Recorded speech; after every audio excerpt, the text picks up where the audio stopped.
Et puis il a été rattrapé dans sa tente qui lui servait jusqu'ici d'abri en Afrique du Sud. Joseph Mukungubila, auteur présumé des attaques du 30 décembre 2013, a été arrêté ce jeudi à 5 h du matin à Johannesburg. Confirmation faite par le porte-parole du gouvernement que vous suivrez dans ce journal.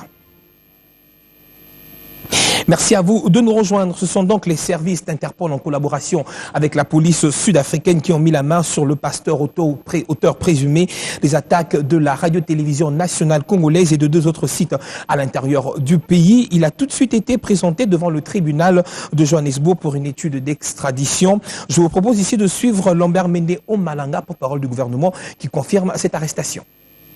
Oui, c'est confirmé.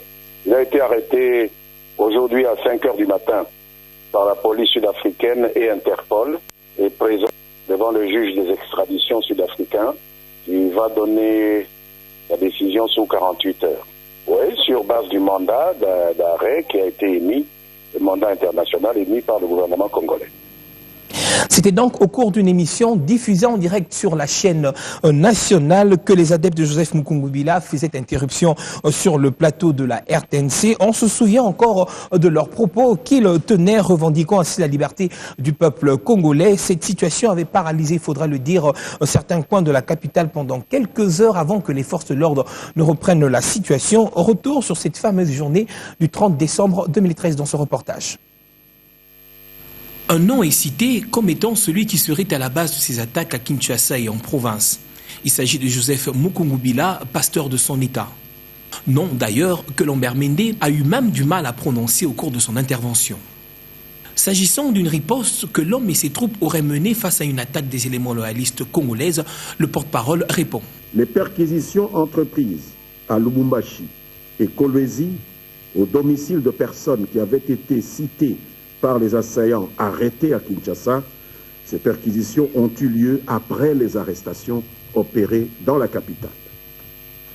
Ces perquisitions n'ont donc pas pu être l'élément déclencheur du soi-disant mécontentement des adeptes qui se seraient résolus à se venger en s'en prenant à la RTNC, au QG de FRDC et à l'aéroport de Njili. Des bandes d'excités réfractaires à l'ordre public ont en effet tenté de faire obstruction à ces perquisitions, pourtant ordonnées conformément à la loi. Ils ont tiré et tué des officiels chargés de ce devoir. Force devait rester à la loi, d'autant plus que les tirs des récalcitrants constituaient en eux-mêmes la preuve de la consommation de l'infraction de détention illégale d'armes de guerre. Joseph Mukungubila revendiquerait entre autres son écartement aux concertations nationales. À ce sujet, Lambert Mende répond d'ailleurs avec beaucoup d'ironie. Pour le ministre de la Communication et des Médias, ce gourou prétendrait ramener le peuple congolais à l'époque révolue des guerres saintes en exploitant la crédulité des enfants des autres à l'exception des leurs propres.